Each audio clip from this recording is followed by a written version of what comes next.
이 밤에 같이 갈라디아서 6장 14절 15절 말씀을 중심으로 세상을 못 박다라는 제목 가운데 말씀의 은혜를 나누고 또 기도의 제목을 삼기를 소원합니다. 여러분들 게임 체인저라는 말 들어보신 적이 있으실 겁니다. 다 잘 아는 말씀이죠.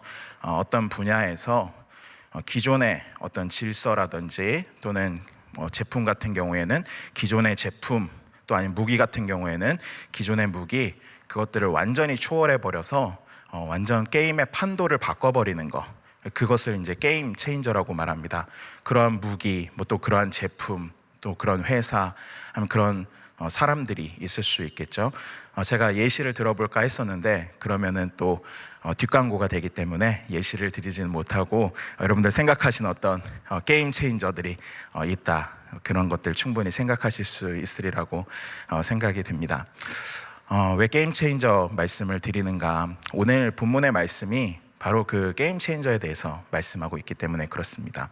판도를 완전히 바꿔놓는 것, 기존의 질서를 완전히 새롭게 해서 게임의 양상을, 지금까지 흘러온 질서를 완전히 새롭게 하는 것에 대한 이야기를 담고 있는 말씀이기 때문에 그렇습니다.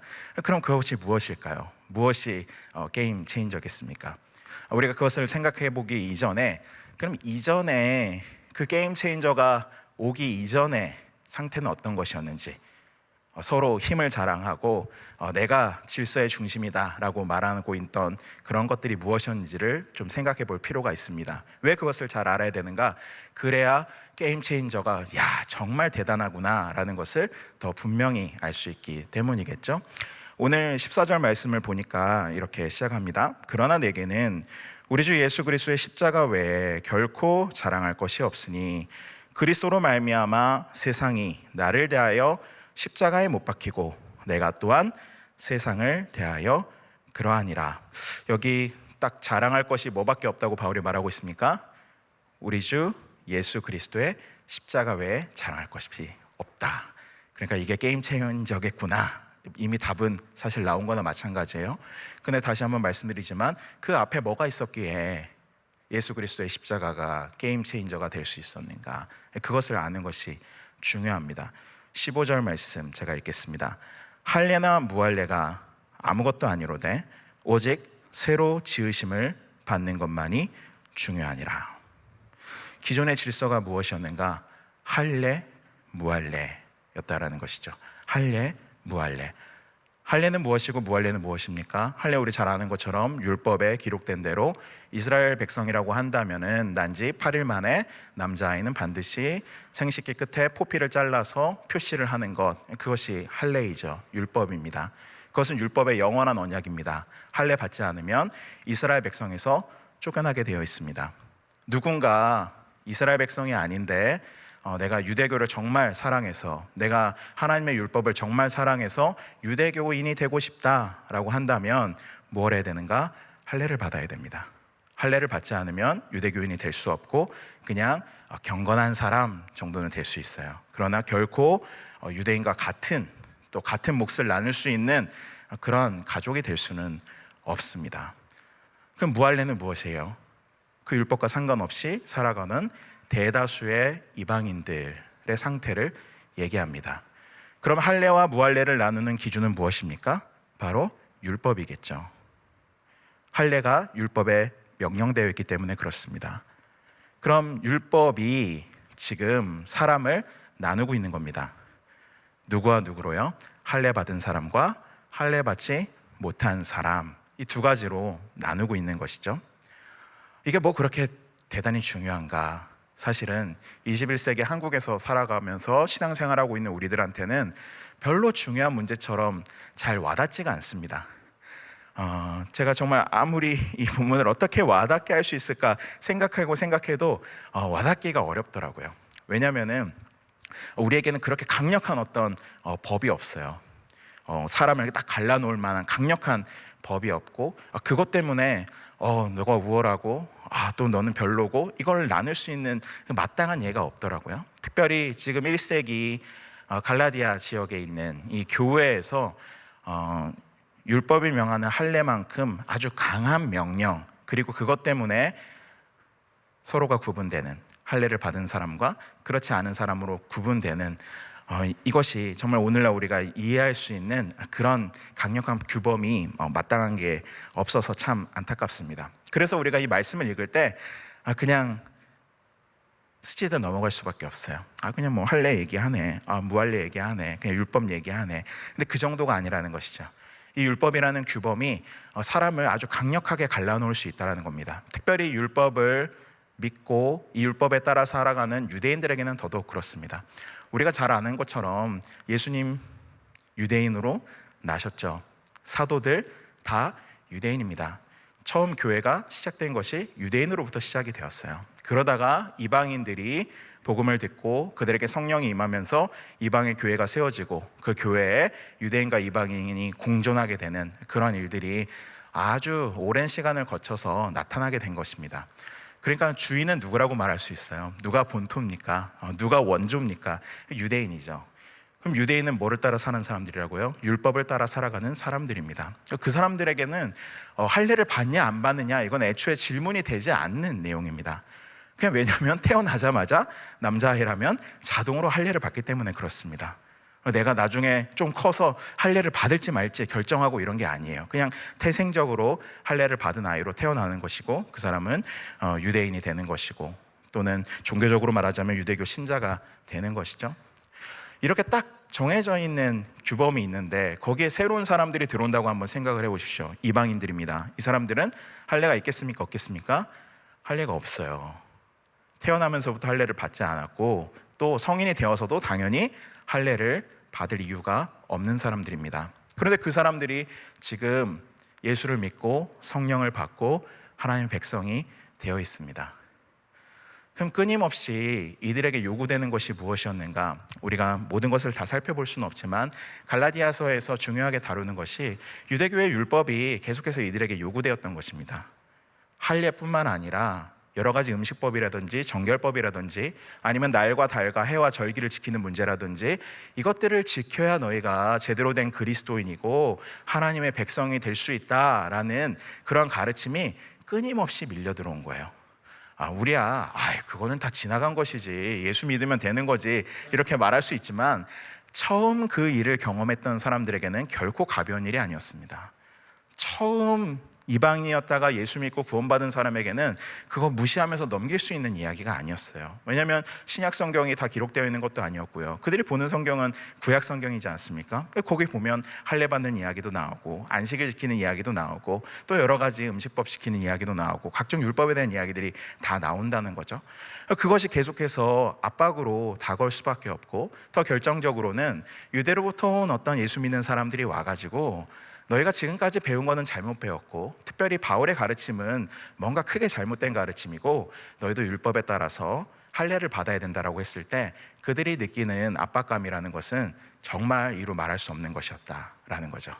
그리고 한 명, 두 명 그런 회유와 설득에 넘어가서 할례를 받기 시작하는 일이 지금 갈라디아 교회에 있었던 것입니다.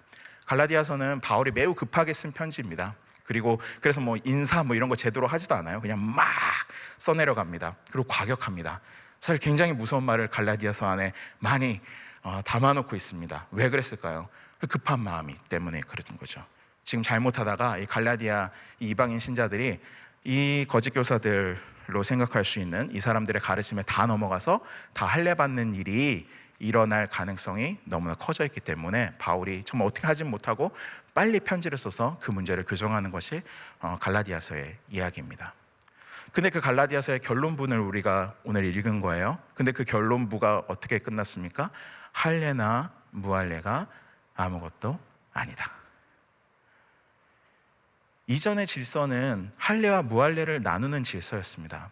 율법을 중심으로 한 질서였으며 그래서 할례자는 우월하고 무할례자는 그렇지 못한 서로의 상하 개념을 나누는 그러한 질서가 기존의 질서였습니다. 바울은 어떤 질서에 살았던 사람입니까?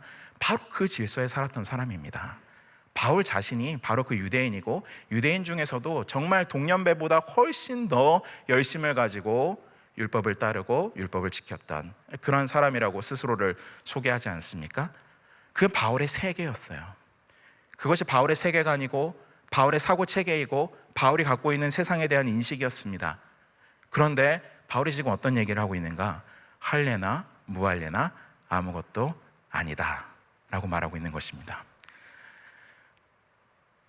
역시나 별로 이게 충격적으로 다가오지 않죠. 그러나 바울에게 있어서는 사실은 자기를 부정하는 이야기입니다.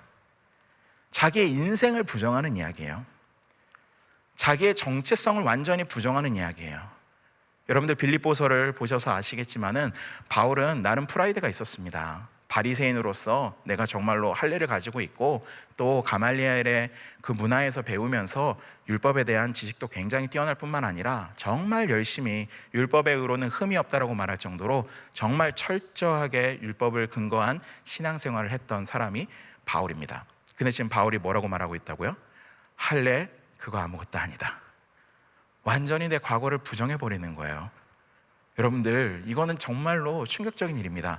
제가 지금 목사인데요, 기독교 신앙 아무것도 아니다 이렇게 말할 수 있겠어요? 말 못하죠. 근데 제가 만약에 어디 가서 그렇게 얘기했다고 해봅시다. 그러면 저는 지금 40년 가까이는 아니고 40년 넘게 살았네요. 40년 넘게 살아온 이 과거를 완전 다 부정하는 거죠. 그거 다 아니었고 나 헛살았다라고 말하는 거나 진배 없는 겁니다. 바울이 지금 하고 있는 이야기가 그 정도의 힘을 가지고 있어요. 할례나 무할례 그거 아무것도 아니다. 만약에 이방인이 말했다고 한다면 네 이방이니까 그렇게 얘기하는 거지, 너 할례가 없으니까 그렇게 얘기하는 거지, 이런 비난을 받을 수 있었을 겁니다. 그런데 바울은 자기가 모두 가지고 있는 것을 배설물로 여기면서 그거 아무것도 아니다 라고 말하고 있는 겁니다. 그럼 뭐가 왔길래 그거 아무것도 아니란 얘기입니까? 우리가 잘 아는 것처럼 예수 그리스도의 십자가 때문이죠. 바울이 예수를 만났어요. 예수님을 만나니까 내가 과거에 열심히 붙들고 내 세계를 형성하도록 두었던, 정말 열과 성을 다해서 쫓아다니던 그거 아무것도 아니다라고 말할 수 있는 것이죠. 그러면서 무엇이 중요하다고 얘기하고 있습니까? 15절을 다시 보니까요, 할례나 무할례가 아무것도 아니로되 오직 새로 지으심을 받는 것만이 중요하니라.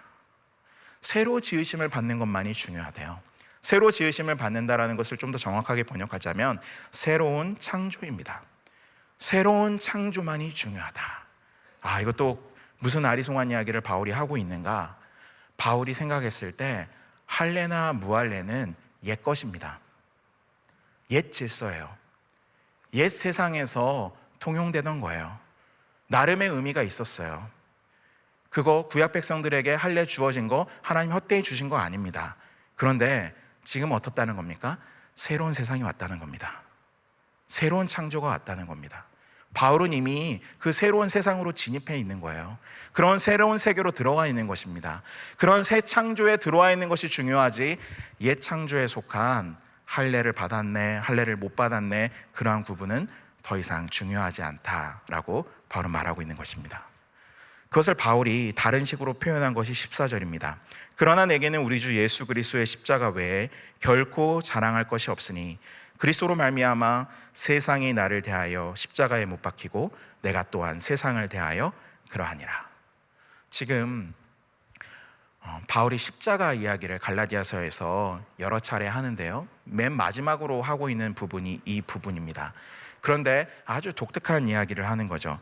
예수님이 십자가에 못 박혔다라는 것이 여기서는 명시적으로 언급되지 않습니다. 근데 오히려 누가 십자가에 못 박혔다고 얘기합니까? 세상이 십자가에 못 박혔다고 얘기합니다. 오늘 제목이 여기서 나온 거죠. 세상을 못 박다. 더 정확하게 얘기하자면 사실은 세상은 못 박혔다는 얘기입니다. 세상은 못 박혔어요.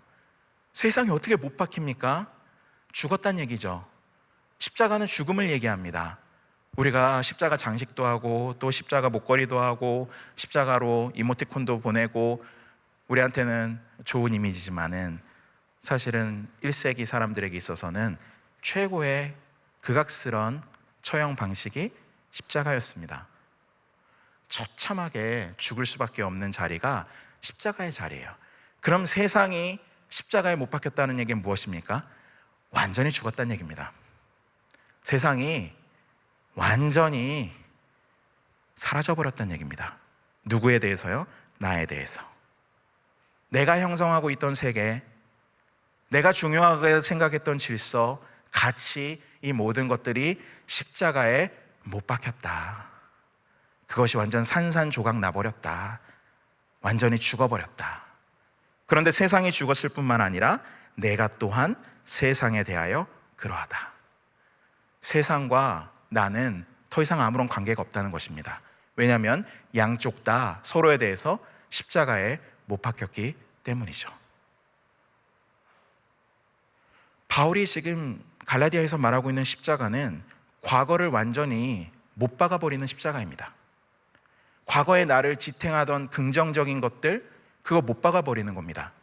과거에 나를 괴롭히던 부정적인 것들, 그거 못 박아버리는 것, 거기서 완전 산산조각 내버리는 것, 그것이 바로 십자가입니다. 그 일이 어떻게 일어났습니까? 우리 주 예수 그리스도의 십자가 때문이죠.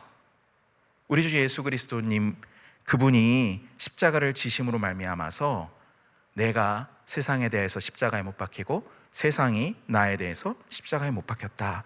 그리스도로 말미암아 그 일이 일어났다라고 바울은 얘기하고 있는 것입니다. 여러분, 이것이 상상이 되십니까? 저는 어렸을 때 신앙생활하면서 가장 좀 믿기 어려웠던 부분이 이거였어요. 예수님 십자가에 못 박히신 지 2000년 전인데 그게 나랑 무슨 상관인가? 너무 옛날 아닌가? 200년도 아니고 2000년이면은 너무 옛날 이야기 아닌가? 근데 바울은 지금 그렇게 말하고 있지 않습니까? 바로 그렇게 말하고 있지 않습니다. 너무 옛날이 아니라 그것은 새로운 시대를 여는 통로라고요. 옛날 세상에서, 옛 세계에서, 옛 가치관에서 새로 지으심을 받는 것, 새로운 창조로 들어가는 관문이 바로 그 십자가라고 얘기하고 있습니다. 그래, 십자가는 오래된 이야기가 아니에요. 지금 바로 우리 곁에 있는 이야기입니다. 예수님의 십자가 때문에 우리가 새로운 세상으로 진입할 수 있는 것입니다. 옛날에 나를 붙들고 있었던 모든 것들로부터 이제는 벗어나서 완전히 자유로워져서, 왜요? 그것이 죽었기 때문에, 그리고 그것에 대해서 내가 죽었기 때문에 완전히 벗어나서 새로운 세상으로 들어가게 할 수 있는 것, 그것이 바로 예수 그리스도의 십자가다라고 말씀하고 있는 것입니다. 여러분, 우리 이거 다 믿는 사람들이에요. 그러면은 이제는 뭐가 안 중요하고 뭐가 중요한 겁니까? 옛 세상에 속한 것들이 안 중요한 것이죠. 할래 무할래 가르는 것들, 그거 더 이상 중요하지 않은 것이죠. 그러한 기준들이나 그러한 가치들이 중요하지 않습니다. 그것 특별히 바울에게 있어서는 율법이었습니다. 할례였어요. 안식일이었어요. 그거 더 이상 중요하지 않다고 얘기해요. 그럼 뭐가 중요합니까? 새롭게 들어오는 것, 그거 중요한데, 새로운 창조에 속하는 것, 그거 중요한데, 거기서 중요한 것이 구체적으로 무엇입니까? 이 비슷한 표현을 한 다른 구절을 우리가 살펴보면 단서를 얻을 수 있습니다. 5장 5절과 6절인데요. 저희가 한 목소리로 한번 읽어보도록 하겠습니다. 시작. 우리가 성령으로 믿음을 따라 의의 소망을 기다리노니 그리스도 예수 안에서는 할례나 무할례나 효력이 없으되 사랑으로서 역사하는 믿음뿐이니라. 아멘. 바울이 우리가 믿음을 따라서 의의 소망을 기다린다라고 얘기했습니다. 의의 소망, 이것은 우리가 하나님 앞에서 의롭다고 선언될 것을 기다린다라고 생각할 수도 있고, 아니면 의인들이 가질 수 있는 소망, 곧 새로운 창조에 들어가서 그 나라를 유업으로 받고 그곳에서 다스리는 것, 그러한 소망을 갖고 있다라고 우리가 생각해 볼 수 있습니다. 그것을 우리가 기다리고 있대요. 기다리고 있다. 그런데 그것은 이미 받은 거나 마찬가지죠. 왜냐하면 우리가 이미 그런 새로운 세상으로 예수 그리스도의 십자가로 말미암아 진입해 들어와 있기 때문입니다. 그래서 6절의 말씀이 가능한 겁니다. 그리스도 예수 안에서는 할례나 무할례나, 똑같죠? 아까 6장에 나왔던 표현과 율법을 따르는 옛 세상의 기준을 얘기하는 겁니다. 할례나 무할례나 어떻다고 말씀합니까? 효력이 없으되, 더 이상 힘이 없다는 얘기입니다. 거기서 나오는 어떤 능력이 없다라는 거예요. 사람을 붙들어 매놓을 만한 능력이 거기에 전혀 없다. 아까 아무것도 아니로되 6장에서는 그렇게 표현했죠. 같은 이야기입니다. 그럼 뭐만 남습니까? 뭐가 중요합니까? 사랑으로서 역사하는 믿음뿐이니라. 이제 바울에게 중요한 것은 할례 무할례가 중요하지 않아요. 그것은 지나간 이야기예요. 그럼 뭐가 중요합니까? 사랑으로 역사하는 믿음뿐이니라. 믿음만 중요합니다. 믿음만이 중요해요. 믿음으로 그 소망을 가지고 새로운 창조에 들어가는 것을 바라고 견디는 것, 그것만이 중요하다고 얘기합니다. 근데 그것은 단순히 신념의 이야기를 하고 있는 것만은 아닙니다. 단순히 우리가 어떤 지적으로 동의하고 있는 이야기에 대해서 바울이 얘기하는 것에 그치지 않습니다. 뭐라고 얘기합니까? 사랑으로서 역사하는 믿음이라고 말합니다. 그 믿음은 사랑으로서 역사합니다. 역사한다라고 하니까 굉장히 경건한 느낌이긴 한데 의미가 확 와닿진 않아요. 일한다입니다. 일한다. 사랑으로 일하는 믿음입니다. 믿음이 뭘 만들어내냐? 사랑의 수고, 사랑의 행위를 만들어낸다는 것입니다. 믿음이 있다고 하는데 그것이 사랑으로 나타나지 않는다? 그건 뭔가 잘못된 거예요. 사실 그 온전한 믿음이 아닌 겁니다. 바울이 여기서 말하고 있는 믿음은 사랑으로 열매 맺는 믿음입니다. 반드시 사랑이 나타나는 믿음입니다. 그러면 바울에게 이제 중요한 것은 뭐밖에 없다라고 할 수 있습니까? 사랑밖에 없어요. 사랑밖에. 너무 낭만적인 이야기 같지 않습니까? 그거 다 아는 이야기지. 목사님 또 뻔한 이야기 하시네. 맞습니다. 뻔한 이야기예요. 제가 괴롭고 안타까운 것은 정말 이 뻔한 말씀이 내 삶의 능력으로 나타나지 못하고 있다는 사실이 너무나 안타까운 거예요. 우리가 너무나 다 잘 알고 너무나 많이 들었고 이제는 식상에서 뭐 새로운 거 없나? 라는 것을 추구하는데, 근데 그 너무나 뻔하고 당연한 사랑으로서 역사하는 믿음이 내 안에 있는가? 내 안에 예수를 바라보는 믿음이 사랑이라는 열매로서 구체적으로 현실로 구현되고 있는가? 우리가 영지주의를 비판합니다. 기독교의 최대 라이벌로 영지주의를 생각했던 때도 있었어요. 영지주의라는 건 무엇입니까? 어떤 지식을 숭상하고 거기 안에서 모든 것을 해결하려고 하는 것이죠. 또 예수님의 육체로 오심을 부인하는 그런 무리들이 아주 초기 교회부터 있었습니다. 영지주의적인 신앙이란 게 무엇입니까? 실체가 없는 것이죠. 현실이 없는 것이죠. 그야말로 정신 승리하는 것입니다. 그냥 정신으로만 있는 거예요. 남들이 보면 기독교가 그렇다고 생각할지도 모르겠습니다. 너희는 그냥 정신 승리하는 거지. 너희는 그냥 천국이 있다라고 그냥 믿는 거잖아. 그거 아무것도 아니잖아. 능력이 있어? 실체가 있어? 거기에 대해서 제가 보여줄 것이 없다는 것 때문에 이 말씀을 준비하면서도 너무 괴로운 거예요. 제가 그래도 목사이고 말씀을 많이 알고 말씀을 많이 연구하고 공부한다는 사람인데 그 믿음이, 그 말씀에 대한 지식이 사랑으로서 역사하는 믿음인가? 정말 나의 안에서 사랑의 열매가 나타나고 있는가? 그것 때문에 내가 가슴 아파하고 내 안에 사랑이 없어서 괴로워하고 있는가? 아니면 다른 것 때문에 내가 힘들어하고 지치는 것은 아닌가? 여러분, 무엇 때문에 힘드십니까? 무엇 때문에 낭망하고 계십니까? 무엇 때문에 하나님께 실망하고 계십니까? 우리가 원하는 것이 만족되지 않기 때문 아닙니까? 우리의 처지와 환경들이 좀 더 나아지지 않기 때문에 괴로워하고 힘들어하는 거 아닙니까? 맞아요. 그것 때문에 괴로워하고 힘들어할 수 있죠. 그런데 우리가 정말 옛 세상으로부터 벗어나서 새로운 세상을, 십자가를 통과하여서 들어온 사람들이라고 한다면 무엇에 관심을 기울이고 무엇 때문에 가슴 아파하고 무엇 때문에 힘들어야 되겠습니까? 내 안에 사랑이 없는 것 때문에 힘들어야 되지 않을까요? 내 믿음이 사랑으로 역사하는 믿음이 아니라서 그것 때문에 우리가 가슴을 부여잡고 기도해야 되지 않겠습니까? 하나님, 내가 신앙생활을 한 지 벌써 10수년인데 왜 나에겐 사랑이 없습니까? 하나님, 왜 나는 조금 더 변화되는 것 같지 않습니까? 그것 때문에 괴로워야 되지 않습니까? 그것을 우리 기도의 제목으로 삼아야 되지 않아요? 바울은 사랑으로 역사하는 믿음만 능력이 있다고 얘기합니다. 더 이상 옛 세상의 가치, 그것이 유대인들에게 율법이라고 했다면 이방인들에게는 자기를 육체를 자랑하고 자기를 드러내려는 모든 시도였어요. 지위이자 명예였어요. 내가 남들보다 더 높은 사회적 지위를 갖고 있느냐 없느냐, 내가 남들보다 더 유명하냐 그렇지 못하느냐, 내 게시물에 좋아요가 몇 개나 찍혔느냐, 내 유튜브 영상에 조회수가 몇이나 되느냐, 내 구독자가 얼마냐, 그게 그 사람들을 지배하는 가치관이었습니다. 그것 때문에 골머리 아파하면서 어떻게 하면 내가 더 높아질까 그 생각만 하던 사람들이었어요. 어떻게 하면 내가 잘났다라는 것을 집증해내고 남들이 나보다 훨씬 못났다라는 것을 증명해낼 수 있을까, 그것만 생각했던 사람들입니다. 고대 로마인들이요, 거기에 목숨 걸었던 사람들이에요. 오늘날 우리는 어떻습니까? 어디에 목숨 걸고 있습니까? 무엇을 우리의 자랑으로 여깁니까? 무엇을 우리의 진정한 가치로 여깁니까? 무엇이 우리의 삶을 움직이게 합니까? 무엇 때문에 우리가 힘을 낼 수 있습니까? 옛 시대에 속한 것들이라면 그거 다 쓸모없는 것이라고 바울은 말하고 있습니다.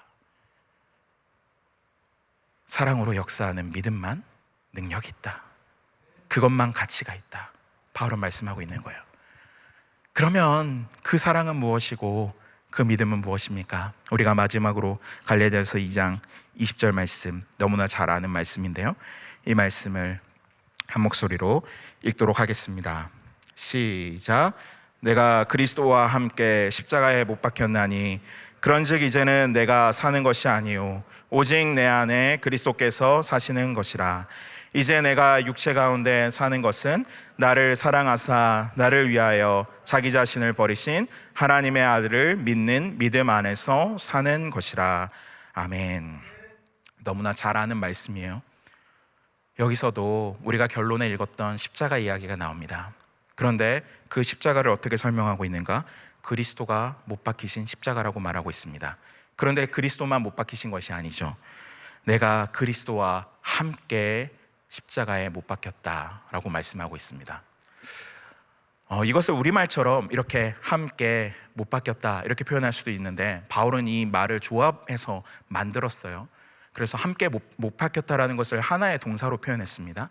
그 같은 표현이 등장하는 것이 예수님이 골고다에서 십자가에 못 박히실 때 함께 못 박힌 강도들 이야기를 할 때 사용된 표현과 같습니다. 우리가 십자가에서 그리스도와 함께 죽었대요.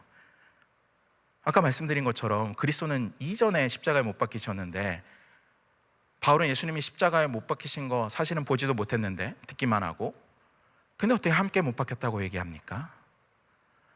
바울이 친절하게 그것에 대해서 설명하고 있지는 않습니다. 그런데 선언적으로 얘기해요. 함께 십자가에 못 박혔다. 그리스도만 죽으신 것이 아니라 나도 죽었다.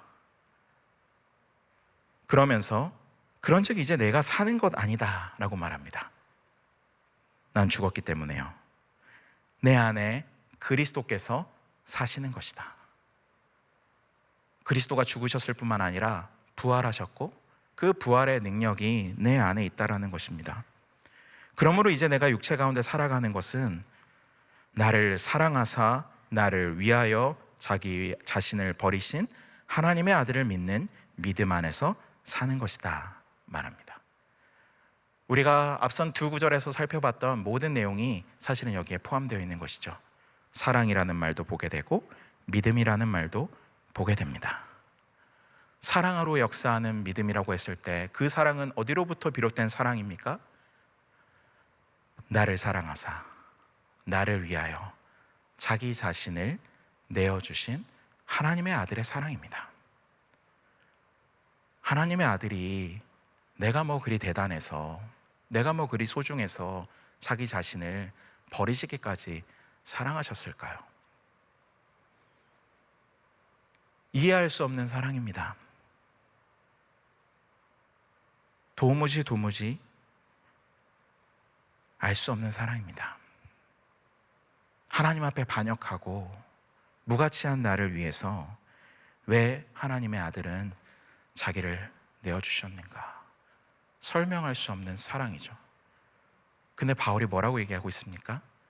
이제 그 사랑, 그 사랑의 하나님의 아들을 믿는 믿음, 그 안에서 내가 사는 것이다. 이전에 나를 규정하고 나를 형성하고 나를 지탱했던 모든 것들, 그것으로부터 나는 이제 죽었고 하나님의 아들의 그 사랑 가운데서 살아가는 것이다. 나를 사랑하셔서 자기를 내어주시기까지 사랑하신 그 하나님의 아들이 내 안에 살아계셔서 나를 그 사랑의 길로 이끌어가고 계신다. 바울은 말씀하고 있는 것입니다. 무엇이 게임 체인저입니까? 무엇이 세상을 못 받게 했습니까? 하나님의 아들의 그 사랑이죠.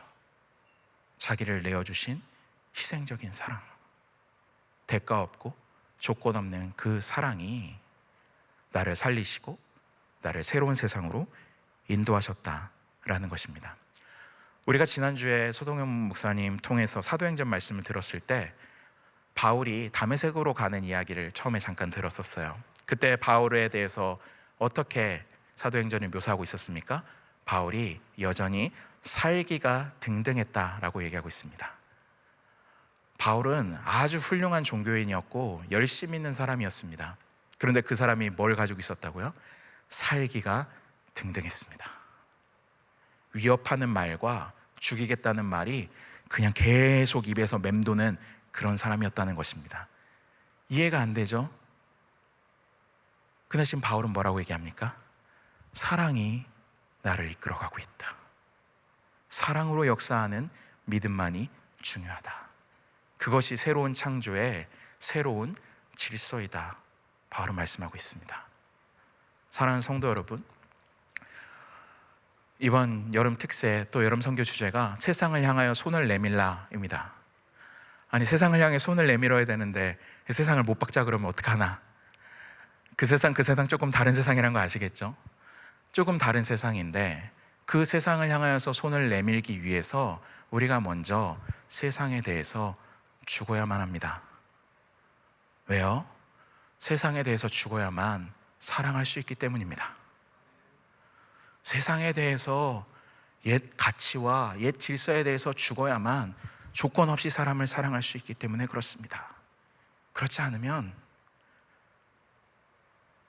우리가 선교하는데 살기가 등등하게 선교할 수 있습니다. 끔찍하죠?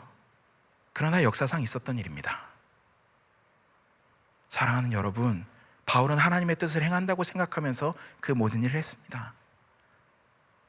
우리도 얼마든 같은 시험에 넘어질 수 있다는 얘기입니다. 우리도 얼마든 하나님을 섬긴다고 하면서 사실은 옛 세상의 질서와 가치에 얽매여서 거기로부터 투영된 자기 자신의 삶을 살아갈 수 있다는 얘기입니다. 그러므로 우리에게 필요한 것이 무엇입니까? 예수 그리스도의 십자가, 그것만 자랑하는 것이죠. 십자가 앞에 또 들어가고 또 들어가는 것이죠. 예수께서 십자가에 못 박히신 사건은 단번에 일어난 사건이고 나도 거기에서 주님과 함께 단번에 죽고 같이 살아났지만 사실 오늘 매일같이 바울이 나는 날마다 죽노라 라고 말한 것처럼 그 십자가 앞에 다시 한번 죽어져야 됩니다. 다시 한번 내 의지와 내 고집을 꺾어내야 됩니다. 내 생각을 꺾어내야 됩니다. 세상에 휩쓸린 나의 마음을 꺾어내야 됩니다. 그리고 내 안에 정말 사랑이 있는가, 사랑으로 역사하는 믿음이 있는가 시험해 보아야 합니다. 오늘 주님께서 우리를 그 자리로 인도하십니다. 우리 같이 찬양하기를 원하는데요, 잘 아는 고전적인 찬양입니다. 내가 그리스도와 함께 십자가에 못 박혔나니 그런즉 이제 내가 산 것 아니요 오직 내 안에 예수께서 사는 것이다. 이제 내가 육체 가운데 사는 것은 나를 사랑하사 나를 위하여 자기 몸 버리신 예수 위에 사는 것이다. 이 찬양을, 오늘 말씀을 생각하시면서 하나님 앞에 올려드리도록 하겠습니다.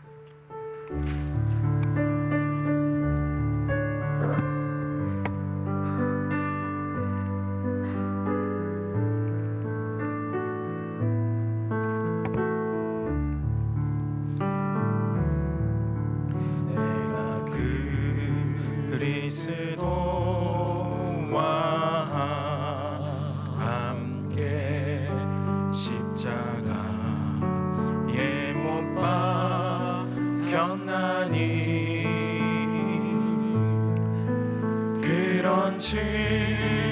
이제 내가 산 것 아니요 오직 내 안에 예수께서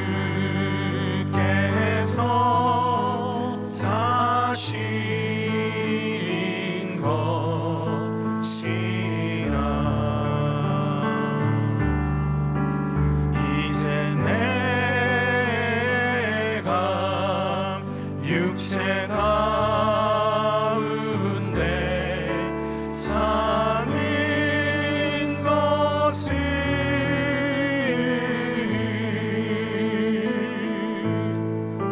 나를 사랑하사 자기 몸 버리신 예수 위에 산 것이라. 내가 그리스도와 함께 내가 그리스도와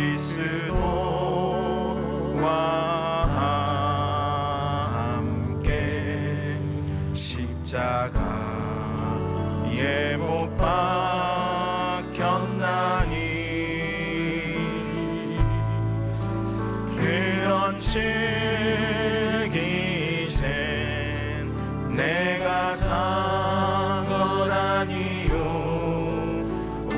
오직 내 안에 예수께서 사신 것이라. 이제 내가 육체 가운데 사는 것은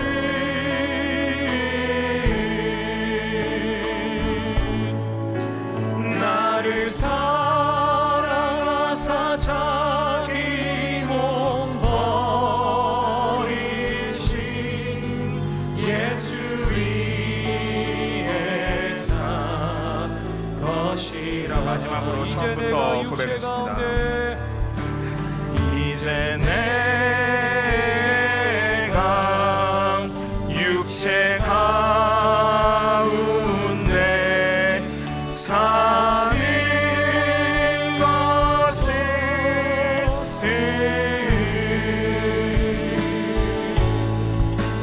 나를 사랑하사 자기 몸 버리신 예수 위에 산 것이라. 사랑하는 여러분, 이 시간 우리가 작은 소리로 기도해도 좋을 것 같습니다. 내 안에 그리스도께서 사시는 것이다. 우리가 이거 다 고백하는 내용이잖아요. 그 내가 정말로 믿고 있는가? 그리스도께서 내 안에 정말 역사하고 계시는가? 성령이 나를 온전히 지배하고 계시는가? 세상에 대해서 우리가 못 박혔는데 왜 여전히 우리 세상을 추구하고 세상을 쫓고 세상 가치관에 붙들려서 그렇게 사는가? 이 시간 우리가 주님의 십자가를 묵상하며 기도했으면 좋겠습니다. 그리스도와 함께 내가 십자가에 못 박혔습니다. 세상이 나에 대해서 못 박히고 내가 세상에 대해서 못 박혔습니다. 이제 온전히 나를 지배하는 것은 과거의 어떠한 것이 아니라 내 안에서 살아 역사하시는 예수 그리스도, 나를 사랑하시는 그분, 나를 사랑하셔서 자기 자신을 버리신 그분, 그 사랑, 그 아들 예수, 그분을 믿는 믿음 안에서 사는 것입니다. 내가 그런 삶을 살기 원합니다. 하나님, 나를 새롭게 빚어 주옵소서. 고백하며 기도하며 나가도록 하겠습니다. 하나님 아버지, 주님 아버지, 내 안에 주님의 사랑이 충만하게 역사하기를 원합니다.